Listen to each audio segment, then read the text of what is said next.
Oke, kembali di channel Mariangelo dan sekarang kita bahas mengenai trailer Black Adam yang menjadi final trailer untuk film kali ini, karena film ini akan tayang pada tanggal 21 Oktober tahun 2022 dan bulan Oktober nanti akan menjadi bulan yang sangat spesial buat kita para pencinta film karena ada banyak banget film-film bagus di sana, terutama dengan film persuperheroan Indonesia dengan Sri Asih, dengan Jairaku Sendakala dan juga Black Adam. 3 film inilah yang akan gua tonton untuk bulan Oktober nanti, Pak. Anjir, gua nggak sabar banget, Pak. Dan sekarang kita akan bahas mengenai Black Adam yang sudah mempromosikan trailernya dan ada berbagai macam detail-detail yang udah gue temukan untuk Black Adam kali ini. So, kita akan bahas semuanya di video kali ini. Oke, sebelum kita lanjut ke video nih, jangan lupa tekan tombol subscribe, karena kalau kalian tekan tombol subscribe dan like video sebanyak-banyaknya atau juga share video ini ke teman-teman kalian, maka gua akan lebih semangat lagi buat video untuk kalian. Oke, tanpa perlu berlama-lama lagi, langsung saja kita bahas mengenai Black Adam Final Trailer.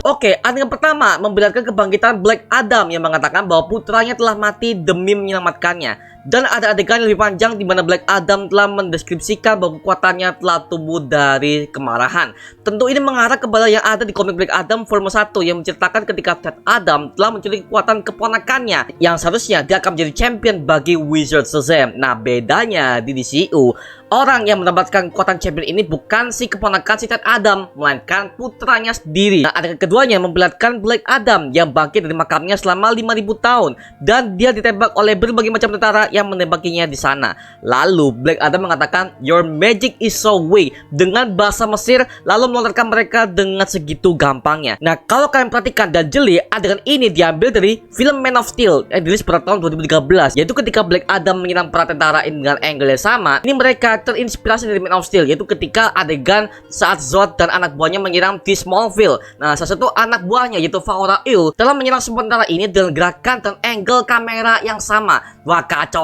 sih sumpah ini. Jadi ini kayak callback banget dengan Man of Steel. Nah, apakah jangan-jangan dengan mereka mengambil callback Man of Steel, apakah jangan-jangan di ending Black Adam nanti akan ada kedatangan Superman? Karena menurut rumor yang beredar, rasa Black Adam itu udah melakukan reshoot kemarin, Pak, ya, sebelum filmnya dan trailernya itu diperlihatkan di Warner Bros Studios. Itu rumornya, katanya si Dwayne Johnson alias Rock ini, dia itu memanggil Henry Cavill untuk menjadi cameo di situ sebagai Superman. Nah, kabarnya seperti itu, Pak, ya, dan kita udah menambah kabar juga bahwa Henry Cavill udah kembali menjadi Superman di DCU. Tunggu aja proyek seperti apa, Pak. Kalau misalkan Superman hadir di sini, wow, gua pengen tahu kondisinya dia apa dengan Black Adam. Seperti itu sih kalau gua sih. Oke, lanjut. Nah, adegan selanjutnya memperlihatkan Kufu sebagai pemimpin dari Justice Society of America alias JSA telah memasuki markas rapat mereka, dan ini mereka mengambil referensi langsung dari komiknya, dimana ini adalah markas tempat dimana mereka melakukan rapat, dan gambarnya langsung diambil dari karya Alex Ross yang merupakan ilustrator yang selalu menggambar karakter Marvel DC. Tapi yang gua lihat ya seringnya itu mengambil kebanyakan hasilnya dari komik DC seperti itu. Dan dia mengatakan bahwa mereka harus bergerak sebelum banyak orang terluka. Nah, ini tentu saja mengarah ke aksi Black Adam yang mungkin saat kebangkitannya dia tengah melukai banyak orang dengan begitu kejamnya, karena kalau buat yang belum tahu ya, bahwa dia adalah penguasa Kandak di masa lalu setelah dia mendapatkan kekuatannya sebagai champion, dan dia menjadi gila karena haus kekuasaan sehingga dia dikurung oleh Wizard Shazam ke dalam keabadian selama 5.000 tahun. Jadi ini tentu saja akan menjadi ancaman buat dunia dan terutama JSA itu sendiri. Seperti itu, Pak, ya. Nah, buat yang bertanya, kenapa Justice League tidak turun tangan? Kenapa call JSA? Nah, mungkin kalau yang gua lihat ya, timeline di Black Adam ini adalah sebelum Justice League, karena kalau udah baca di komiknya, JSA ini adalah tim superhero pertama yang dibuat oleh komik DC, dan mereka ini ada sebelum Justice League. Karena kalau JSA kalau di komik mereka itu timelinenya ada di tahun 1940-an ketika Perang Dunia Kedua. Seperti itu, Pak, ya. Nah, next ada adegan di mana Ted Adam kayaknya dia ditangkap oleh Argus yang bekerja di bawah pemerintahan Amerika Serikat, dan mereka dipimpin oleh Amanda Waller untuk mengurung Ted Adam agar bisa diteliti lebih lanjut. Dan ternyata di sini kita bisa melihat bahwa Kufu alias Hawkman telah bersekutu dengan Amanda Waller, dan kayaknya di sini JSA diperintahkan oleh Amanda Waller untuk pergi ke Kandak karena Black Adam telah bangkit. Makanya mereka beraksi ke sana, dan akhirnya kita bisa melihat lebih jelas mention dari markas rahasia JSA di mana tempat kastilnya ini mirip seperti markas X-Men yang pernah tampil di live action garapan 20th Century Fox silam. Dan juga kalau kalian bisa melihat di bawahnya ada pesawat JSA yang muncul dari bawah tanah. Nah, ini juga sama kayak pesawat jet milik Cyclops dalam film X-Men, di mana mereka juga menyimpan pesawat mereka di bawah tanah mansion tersebut. Dengan selanjutnya memperlihatkan Hawkman tengah memakai kostumnya yang memang wah canggih banget sih, dan lebih kayak ke nanoteknologi pak ya, seperti dipakai oleh Iron Man dan juga Iron Spider di MCU, yang memang mereka menerapkan hal yang sama karena berasal dari teknologi Stark Industries. Tapi sebenarnya kalau di komik DC untuk kostum Hawkman sebenarnya jatuhnya ke mistis pak ya, karena dia merupakan hasil reinkarnasi dari Pangeran Khufu dari Mesir di masa lalu. Makanya dia ketika mengeluarkan kostumnya itu sebenarnya itu dengan teknik mistis, bukan ke teknologi. Kalau misalkan mereka pakai teknologi sih ya nggak masalah sih, tapi kita lihat aja ya untuk kostum Hawkman seperti apa, apakah memang sesuai dengan referensi komiknya atau mereka membuat dengan hal yang baru. Karena bisa dibilang sepanjang gue melihat trailer ini, JSA ini jauh lebih ke arah high tech semua pak, seperti itu. Jadi kita tunggu aja yang mengenai informasi JSA seperti apa, seperti itu. Oke lanjut. Dan juga terlihat bahwa Dr. Fate ini memasuki markasnya dan melepaskan helmnya. Kalau ini sih memang pakai kekuatan mystical magic pak ya, dimana Dr. Fate ini adalah seorang penyihir di DC Universe yang bisa membuka portal dimensi manapun. Nah, inang utama Dr. Fate yang dipakai oleh DCU kali ini itu adalah Ken Nelson. Itu adalah pengguna kedua dari Dr. Fate. Nah, sebenarnya Dr. Fate itu ada berbagai macam pengguna dari zaman ke zaman, dari awal komik DC ke sekarang pak ya. Tapi kalau yang dipakai untuk anggota JSA saat ini itu adalah Ken Nelson, yang memang di komik DC itu adalah anggota JSA ya, seperti itu. Lanjut pak ya. Nah, adegan selanjutnya memperlihatkan Black Adam yang tengah ada di suatu tempat dan dia bertemu dengan para anggota JSA yang dipimpin oleh Hawkman untuk melakukan sebuah negosiasi untuk menyerah kepada mereka karena Black Adam telah membuat kekacauan besar, sehingga JSA langsung turun tangan. Dan akhirnya Black Adam menolak untuk menyerah karena dia masih punya hutang balas dendam kepada dunia dan Wizard Shazam yang telah mengurungnya selama 5.000 tahun setelah dia berusaha untuk menjadi penguasa Kahndaq, dan dia juga gila dan haus akan kekuasaannya di masa lalu, seperti itu.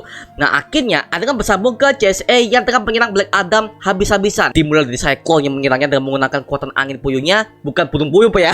Dan disitulah terjadi pertarungan sengit antara Black Adam dan Hawkman yang ternyata bisa ditangkis dengan telak olehnya. Dan si Black Adam ini berkata bahwa dia tidak akan tunduk kepada siapapun. Nah, kata-kata ini merefer kepada dirinya sendiri yang memang dari awal dia sudah diperbudak oleh para penguasa Mesir dan mati sebagai budak, seperti itu pak ya. Adegan selanjutnya memperlihatkan Dr. Fate mengeluarkan kaki bunsi miliknya untuk menahan Black Adam agar supaya dia bisa diserang dengan pecahan cermin yang kayaknya ini berasal dari portal yang ia buat, agar supaya Black Adam dipaksa untuk menyerah dan tidak melawan mereka. Nah, adegan ini disambung kepada si Atom Smasher yang terlihat lebih jelas dengan ukuran raksasanya, yaitu Al Rothstein, yang memang di sini itu adalah anggota inti dari JSA. Dan kayaknya di sini ini adalah scene di mana Atom Smasher ini akan membantu timnya untuk melumpuhkan Black Adam dengan paksa karena dinilai sebagai ancaman yang paling serius dan paling brutal. Dan adegan selanjutnya berpindah ke adegan si Ted Adam, istri dan anaknya, dan mereka bertiga ini berpelukan. Dan kayaknya ini adalah momen origin dari Black Adam, di mana si Ted Adam ini di masa lalu dia dan keluarganya akan dihukum mati dan dibantai oleh para petinggi Fir'aun, dan mereka bersiap untuk menghadapi kematian. Tentunya ini tepat sebelum pembantaian keluarga Ted Adam sendiri pak ya. Dan dari sinilah Ted Adam di film yang nanti akan bangun dari kuburnya, dan dia akan menemukan reinkarnasi dari istri dan anaknya yang ada di masa depan, dan dia akan berusaha untuk melindungi mereka berdua. Karena dari awal trailer promosi selalu di shot kedua orang ini pak, itu adalah reinkarnasi putranya dan juga istrinya pak, seperti itu. Berarti mereka berdua ini punya peran penting di film Black Adam tadi pak, seperti itu. Oke lanjut. Nah, adegan selanjutnya memperlihatkan pesawat JSA tengah tumbang ke dalam sebuah lautan, dan kalau gua perhatikan pesawat ini terbakar dan mendarat ke sebuah lautan. Apakah jangan-jangan pesawat ini diserang oleh sesuatu? Kalau dari teori gua ya, bisa jadi pesawat ini diserang oleh Sebek yang merupakan villain utama dari film ini, atau bisa jadi Intergang yang merupakan sekte pemuja Darkseid, sang penguasa Apokalips yang juga ada di film ini pak, yang ternyata mereka juga bentrok dengan JSA dan Black Adam itu sendiri. Nah, peran Intergang di sini kayaknya mereka lagi mencari anti-life equation kalau setelah kegagalan Steppenwolf di Starter Cut. Jadi Intergang inilah yang ditugaskan oleh Desat, sang jenderal besar Apokalips, untuk mencari anti-life equation. Ini seperti merefer ke kata-kata Martian Manhunter di akhir film Justice League Starter Cut yang mengatakan bahwa akan ada bahaya besar yang akan menimpa bumi bumi jika anti-life equation berhasil ditemukan. Dan hasil akhirnya akan terlihat seperti dalam penglihatan Bruce Wayne dalam momen Nightmare, di mana anti-life equation berhasil ditemukan dan ditanamkan kepada Superman yang sudah menjadi gila dan menjadi diktator dunia akibat kematian Lois Lane. Nah, ada selanjutnya memperlihatkan Black Adam yang berjalan di tengah koridor kerajaan dengan nuansa begitu dark, ciri khas DC banget. Dan kayaknya ini adalah scene ketika dia menjadi sorcerer saat dia masih berada di zamannya di Kahndaq. Dan ini merupakan setelah dia berhasil menyelamatkan Kahndaq dari perbudakan petinggi Mesir. Terlihat bangunannya sangat mewah dan juga nuansa Mesirnya kelihatan banget Pak, seperti itu. Dan kayaknya ini masih ada di flashback Pak ya, seperti itu. Lalu setelah itu, ini adalah adegan yang gua tunggu-tunggu Pak, yaitu adalah penampakan Sebek. Terlihat secara first look dan tampilannya sama persis dengan komik asalnya, dan ini adalah villain utama dari film Black Adam ini. Nah, buat yang belum tahu, Sebek adalah wujud iblis yang perubahannya sama seperti Shazam dan Black Adam sendiri. Nah, Sebek adalah singkatan dari nama iblis yang digabungkan, yaitu terdiri dari S. Satan, A. Aim, B. Belial, B. Beelzebub, A. Asmodeus, dan C. Krates. Dan dalam komik, Sebek memiliki pentagram yang cukup besar di dadanya. Nah, di sini penggunanya akan berubah menjadi iblis dengan menggunakan kata Sebek. Namun kita belum tahu siapakah sosok inang yang ada di balik wujud iblis Sebek ini. Tapi kalau bersumber dari komik aslinya, sebenarnya ada 3 pengguna yang pernah menjadi Sebek, yaitu Timothy Carnes, Ismail Gregor, dan juga Mr. Briar. Tapi yang akan diangkat oleh DCU kali ini itu adalah pengguna kedua, yaitu adalah Ismail Gregor alias sang Sebek kedua. Dalam komiknya, Ismail Gregor adalah seorang bos mafia dari Rusia yang menginginkan sebuah kekuatan mistik, dan dia menerima kekuatan itu dari pendahulu Sebek, yaitu Timothy Carnes, ke dalam sebuah ritual untuk menyerahkan kekuatan itu sepenuhnya kepada Ismail Gregor. Ketika ritual selesai, akhirnya Carnes pun tewas dan membuat Ismail Gregor menjadi iblis yang mengerikan dengan wujud merahnya, yaitu dikenal sebagai Sebek. Nah, terlihat di sini Sebek menghadapi Hawkman, dan dia muncul di dalam bawah tanah yang dimana memang iblis dari bawah tanah Pak ya, dan dipenuhi dengan berbagai macam air-air yang bisa dibilang itu mendidih, dan juga ada efek api-apinya layaknya seperti neraka Pak, seperti itu. Dan kayaknya di sini Sebek akan menjadi pemicu permasalahan dari film ini. Tapi sampai sekarang gua masih belum tahu nih mengapa Sebek menjadi villain utama di film Black Adam ini Pak, seperti itu. Dan sampai akhirnya terlihat Black Adam yang akan melawan semua anggota JSA di sini, dan dirinya dikepung oleh para tentara Intergang dan JSA, dan terlihat banget aura dewa yang muncul dalam diri Black Adam. Fix ini bakalan seru parah sih kalau misalkan kita bisa melihat Black Adam ini akan dikeroyok oleh JSA dan juga para tentara Intergang dan juga para tentara Argus. Wah, anjir, satu ngelawan semua Pak, anjir, gila. Jadi kayaknya di film ini akan mengangkat sisi dewanya Black Adam lah, seperti itu.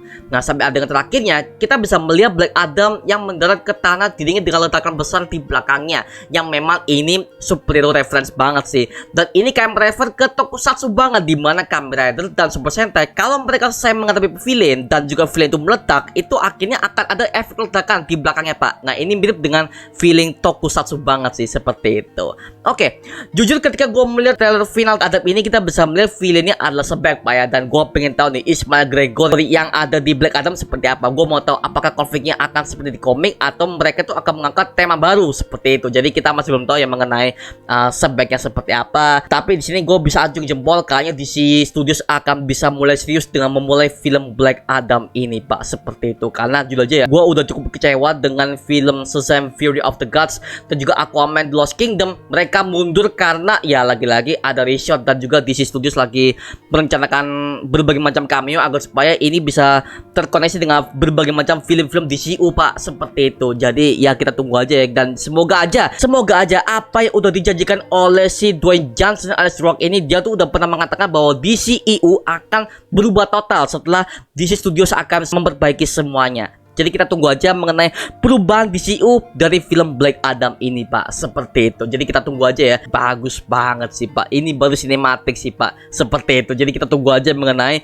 film Black Adam ini akan tayang pada tanggal 21 Oktober tahun 2022 mendatang. Oke lah, jadi gua sambil melihat Sri Asih nanti, Sri Asih, habis itu Jalangkung Sandekala, habis itu yang ketiga di akhir bulan Oktober melihat Black Adam ini. Oke, mantap seperti itu Pak ya. Oke, itu aja mengenai video kali ini mengenai breakdown gua mengenai Black Adam. Kalau kalian punya pertanyaan lain atau kalian punya informasi lain mengenai Black Adam ini, tulis aja di kolom komentar di bawah dan kita bisa diskusi bareng seperti biasanya. Oke. Itu aja mengenai video kali. Jangan lupa like, comment, dan subscribe untuk mendukung gua sama video mendidik dan mengibarkan semua. Karena gua janji sebisa mungkin gua akan buat video seperti ini lagi untuk kalian. Dan jangan lupa untuk follow TikTok kita di @MarioJelos. Dan kalau kalian ingin gabung bersama kita di grup komunitas, langsung aja gabung di grup WhatsApp kita namanya Mario Booster Official.